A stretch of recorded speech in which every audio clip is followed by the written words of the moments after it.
comes to life. It's dormant, and then suddenly, row, row, row. It had the three elements that have made me successful, which is heart, humor, and action. I knew that this show was the bomb.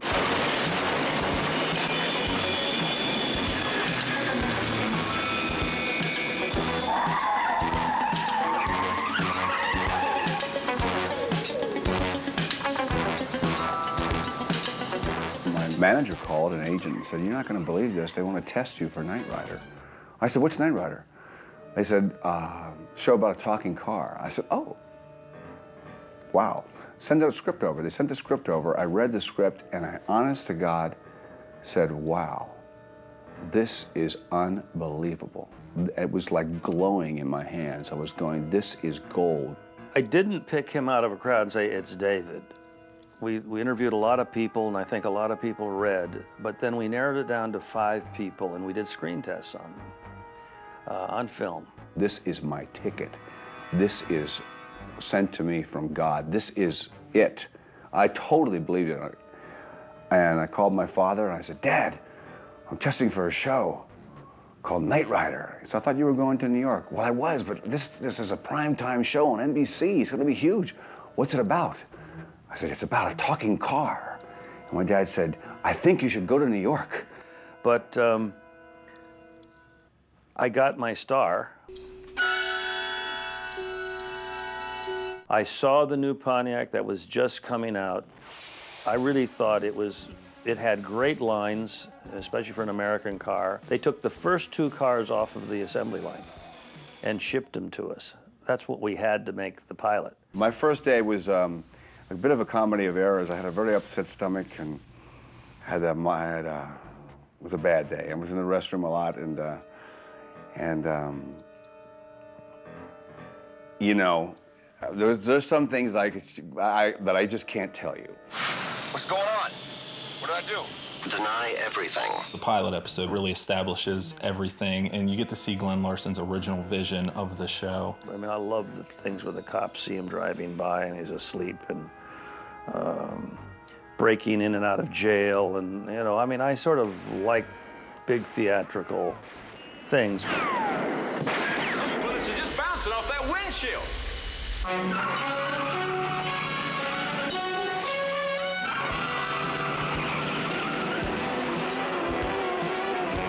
The music was really important. It really set the tone.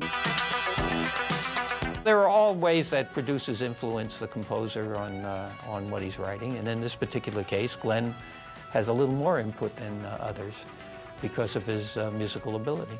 And I sat down with Stu, and we put that theme underneath the show and used it throughout the show, and it did catch on. To this day, I mean, I've got it on my telephone as an answering machine, so every time the phone rings, it goes dun, dun, dun, dun, dun, dun, dun, dun. Michael, what shall I do while you're gone? You're on vacation too, kid. Get some sun. For us, Kit was always a cast member. He was always part of the show. We always talked of him as, you know, if he could talk. Kid? Yes? Shut up.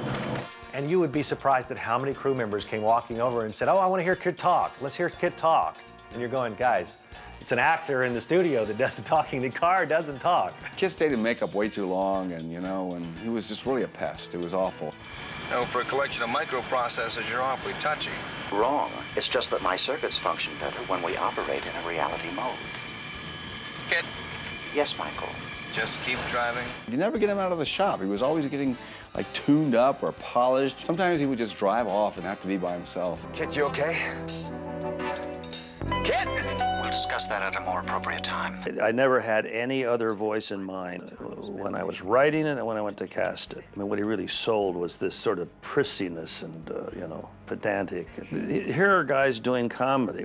And of course, a guy who's just a voice is not going to be sitting on the set when you're doing the scene. The script girl will read his lines.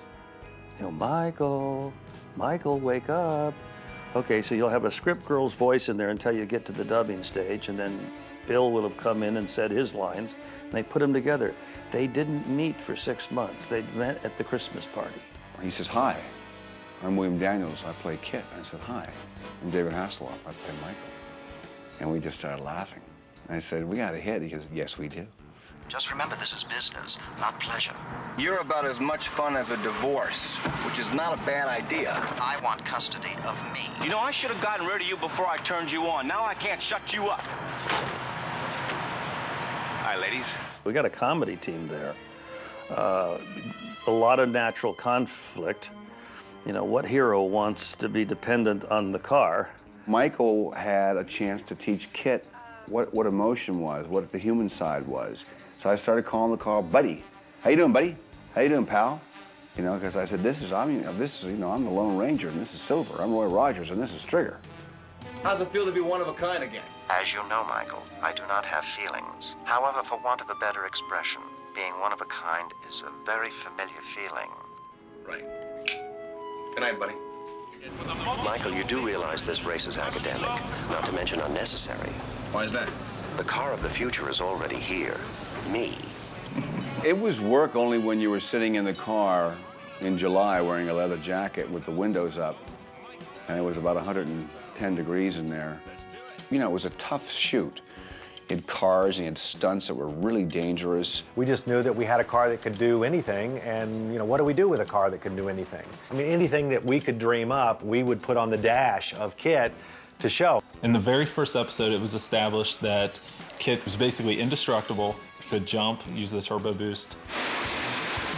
As the season progressed, you see things like a microwave jammer, a grappling hook, oil slick, and a tracking scope. It was fun for us to say, okay, here's the monitors. We had 2 monitors in it, and those monitors, we could put in anything we wanted.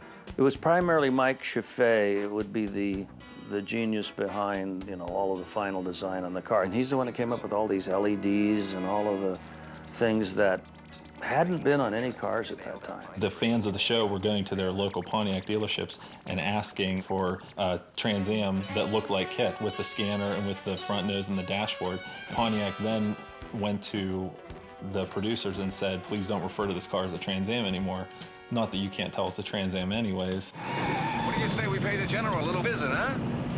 Is this a car or a spaceship? A little bit of both.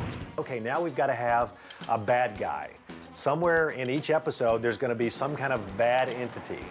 And so we always kind of, you know, made fun of the fact that what is the bad entity this episode? Is it going to be a bulldozer? Is it going to be an airplane? Is it going to be, you know, a car crusher? It can be something, but it's going to be really bad. They're still shooting at us!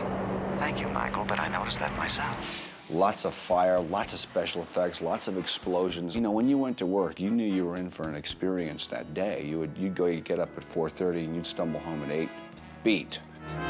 Yes, a typical Michael Knight situation. Total confusion, mass destruction, all in a good cause, of course. If you have a show that you say is sort of nonsense, fantasy, whatever, the best thing you can do is hire the best possible actors. Edward Mulhare. Hello, darling. It's absolutely unbelievable. And Michael's quite certain of this. I am, sir. Would you like me to give you a 40-point cross-indexed statistical readout? Good Lord, no, it's 2 a.m. Edward brought the show dignity.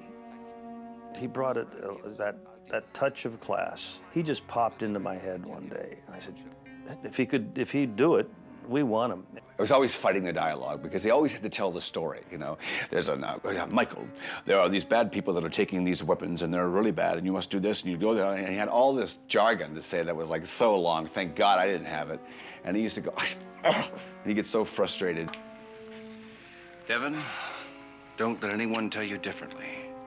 You are a little strange. This is a game of gentlemen, of serenity, of Charles II and Samuel Pepys. Know them? Edward became really like my second father, and we played that like on the show. You know, like there was a amazing amount of respect, but Michael was always giving him something. And that's how it was on the set. We were always setting Edward up. He was quite gullible. Hello, you two. Hi, Devin. Bonnie, is Kit fully prepared? Yes, sir. We always liked the relationship that they had created for Michael and Patricia, because Michael kind of secretly liked Patricia, but she secretly liked Michael, but she couldn't show it because she was the brains. And Michael was too much of a guy to let his feelings, you know, surface for her. But secretly there was a kind of a twinkle in his eye for her, and Patricia McPherson was quite a part of the success of the show, even to the very end. People always talk about Bonnie. Right now, there's only one thing wrong with this car. I know. The nut behind the wheel. That's very funny. Very funny. You know, Michael Knight was basically King Arthur in Camelot. You know, it was a Knights of the Round Table. My influence was, I didn't want to be the White Knight, I wanted to be the Black Knight. Because I said, Black Knight's cool, man. And then I wanted the show to have a lot of heart. I said, we've got to do shows that touch people's heart. And so we sat down with an idea that Michael had been engaged to be married, and he sees this girl, and his mind just kind of flashes back into, oh my gosh, this is the woman. But he can't tell her. He had someone that he loved and he lost, and now he was trying to get her back, but he couldn't tell her that he was really Michael Knight. Catherine Hicklin guest starred in Whitebird, which at the time was David Hasselhoff's fiance. It took me a long time to sell everybody on it. I said, guys, she's an actress and she's beautiful, and, you know, let's do it. I'm Devin Miles. And you are Stephanie Mason.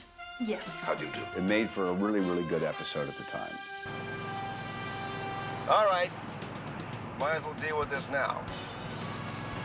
Kit, say hello to Stephanie. Stephanie, meet my car, Kit. I think he feels that there's a void there, and he needs to go out and just meet all these other women. But I mean, if you have a talking car, and that's a good icebreaker.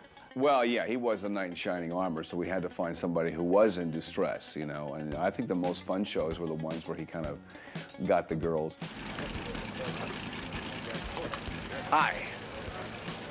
I'm Michael Knight, the new driver. You kind of knew that if you fall in love with Michael, she either goes away or she dies. You know, so it's kind of like you don't want to mess with Michael Knight because he's going to drive away with Kit. Michael, why do you need to socialize with so many women? Wouldn't one be sufficient? Kit, you're beginning to sound like my mother here. I mean, what's wrong with the little companionship? Michael, I'm getting some unusual readings. Readings of what? I am the Knight automated roving robot. Car, if you prefer. The only difference between Kit and Car are their main program. Kit's is to preserve human life, and Car's is self-preservation. Somebody's behind us. Yes, I see. It is the inferior production line. Copy. Car was a place where we could really expand on the, you know, an evil part to it. This car supposedly cannot be destroyed, so how do you stop something that can't be destroyed? Now we could have the car do things that Kit would never do, you know, and attack people and try and run over things, because that's what Car would do. He's in destruction mode. He's going to run through everything we can think of. You are mistaken. Hi, I'm Car. You know, and it was like Kit meets his nemesis. It was like Jekyll and Hyde. It was awesome. I am the prototype of the car of the future. What you saw was merely an inferior production line model. The other highlight of the first season was Chariot of Gold, just because if the characters were out of place, Kit's programming was altered and he tried to kill Michael. Bonnie was brainwashed and she tried to kill Michael, and he was left to figure everything out and save the day. No, Kit. You're mine. I have my orders. You're my car, Kit. We all kind of grew together, and by the time we got to the last few episodes of Knight Rider, we had felt like we all had gotten from A to B, that we had really progressed to a point where we felt like we'd really accomplished something. I just sat back and enjoyed it. You know, it was a great ride. Everybody on that cast and crew had a blast. If you ask anybody who worked on that show, they said it would be the greatest time of their lives. And I think that's why Knight Rider worked, it was because Michael Knight and Kit had a relationship. They were best friends. And everybody in the world wanted to sit next to me and hang out. Oh, yeah, the car talks. I'd explain it. But it's like your relationship with your father. It's very complicated. And the theme of Knight Rider is one man can make a difference. One person can make a difference. You can make a difference in someone's life, and you can make a difference in your own life. And that's what Night Rider's about.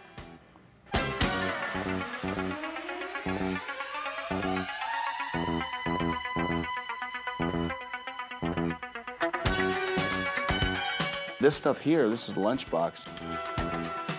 And there's a picture of the young Michael Knight, Edward Mulhern. And there's Bonnie, Patricia McPherson. And this now is in the Smithsonian. Can you believe that? Night Rider in the Smithsonian.